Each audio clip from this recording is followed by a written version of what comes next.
Good morning, everyone. Let me introduce the people who are on the panel with me. To my far right is Superintendent of the State Police, Keith Corlett. To my immediate right, Dr. Howard Zucker, Health Commissioner for the State of New York. To my left is Beth Garvey, Special Counsel and Senior Advisor to me. We're here today to talk about vaping. It's a topic that has gotten a lot of attention, and it should. There's also been a lot of confusion and a lot of hype on the issue. So let's start by separating fact from fiction. There are two facts that are central to this issue. And they are incongruous, but they're not inconsistent. The first fact is that vaping is dangerous. Period. Vaping is dangerous for several reasons. First, at a minimum, it is addicting young people to nicotine at a very early age. And nicotine is highly addictive. Doesn't even matter what product you're using. It is getting young people addicted to nicotine. Second, we do not know the long-term health effects of the use of this product. Why? Because there has been no long-term study. So no one can sit here and say long-term use of vaping, where you're inhaling steam and chemicals deep into your lungs, is healthy. Third, the e-cigarettes and the vaping devices are often used to vape other substances. THC, vitamin E acetate, and many of these other products have no controls on them whatsoever, the so-called counterfeit products. They're not cleared by the FDA. There's been no analysis of them at all. So vaping is dangerous. Second fact, vaping is better than smoking. Technically, yes, but so what? Smoking is terrible. It's virtually a high-risk potential death situation. Well, vaping is better than that. Yes, but again, that is not saying much. The vaping companies use that fact to say, we are relevant and we are in the public's interest because we want to get people to stop smoking, and vaping and e-cigarettes is the way to get them to stop smoking.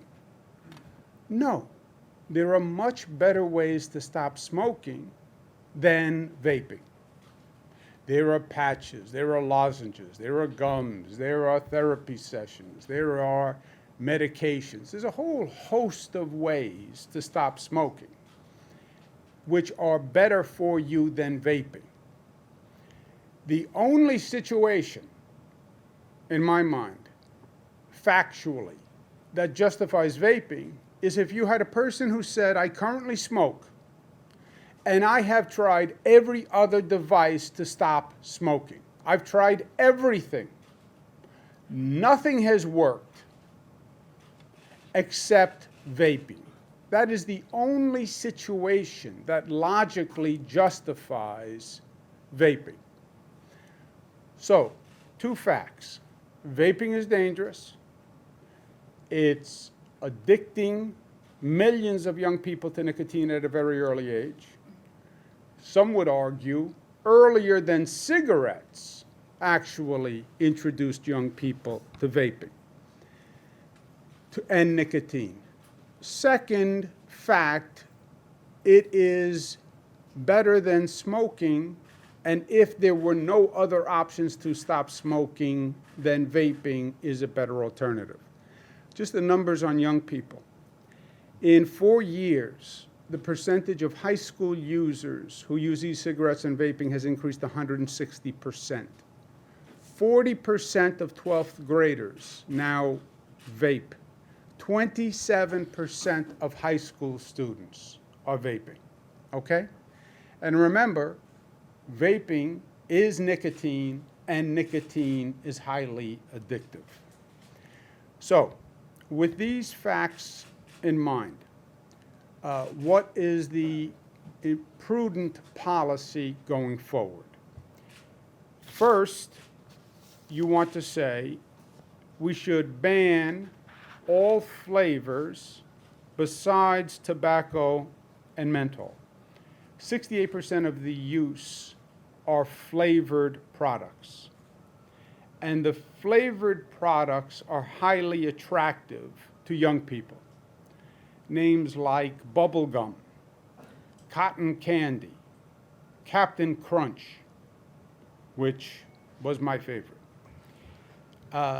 These are obviously targeted to young people and highly effective at targeting young people.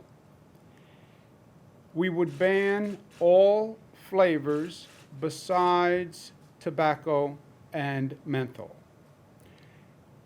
There is a debate about whether or not menthol should be banned. And Dr. Zucker and I have discussed this. Dr. Zucker feels at this point he is not yet ready to ban menthol.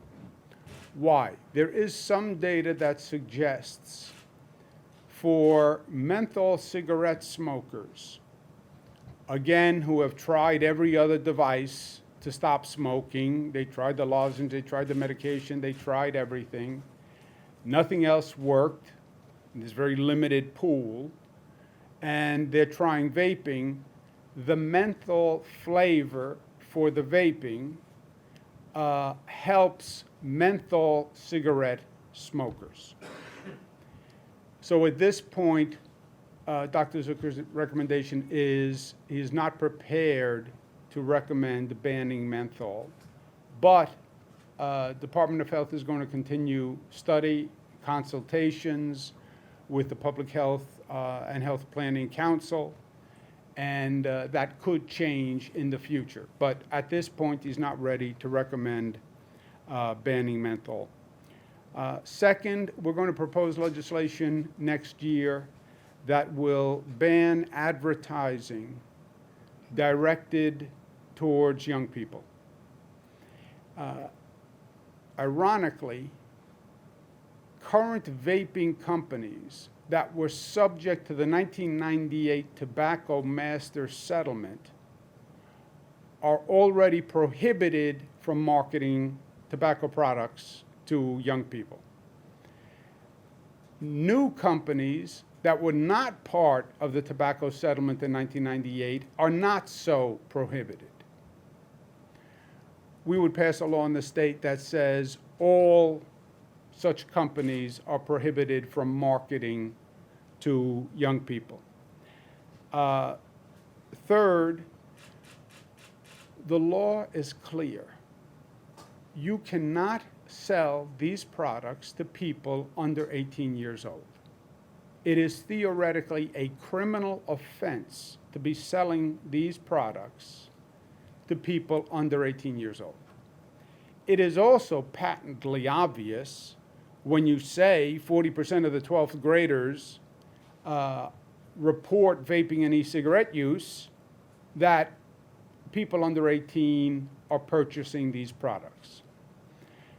The state police superintendent, Corlett, is going to work hand in glove with DOH Commissioner, Department of Health Commissioner Zucker, to coordinate their efforts to crack down on the stores that are selling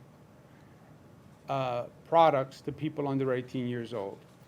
The state has a number of tools in their toolbox in this situation. These stores that sell these products often have other state licenses. They may be licensed lottery sales offices. They may be SLA, State Liquor Authority, licensed to sell beer or alcohol in those establishments. So if they are found in violation, and again, that is a possible criminal sanction, endangering the welfare of a minor for selling under 18. But beyond that, there are civil fines, civil penalties, and they can lose other state licenses. But that crackdown is going to be aggressive, and it's going to start now. The 18-year-old limit will be raised to 21 in a few weeks, November 13th. So right now, the legal limit is 18. That's being raised to 21 this November 13th. And we want to make sure all the sellers and the public know that that's going to happen. So we're going to be taking those actions. The way they are implemented is Dr. Zucker will make a recommendation to the Public Health and Health Planning Council. They have the ability to issue emergency regulations, which could go into effect as soon as about 2 weeks. That would do the ban. And Dr. Zucker's advice, which I think is correct, is this is a burgeoning health crisis. Take action now. Also, learn from the past. Learn from the past. In 1964, the Surgeon General does a report that links cigarettes to cancer. 1964. We wind up taking action against the tobacco companies in 1998, where we have the Maine tobacco settlement, where with provisions that they could not advertise, et cetera. Millions of people died.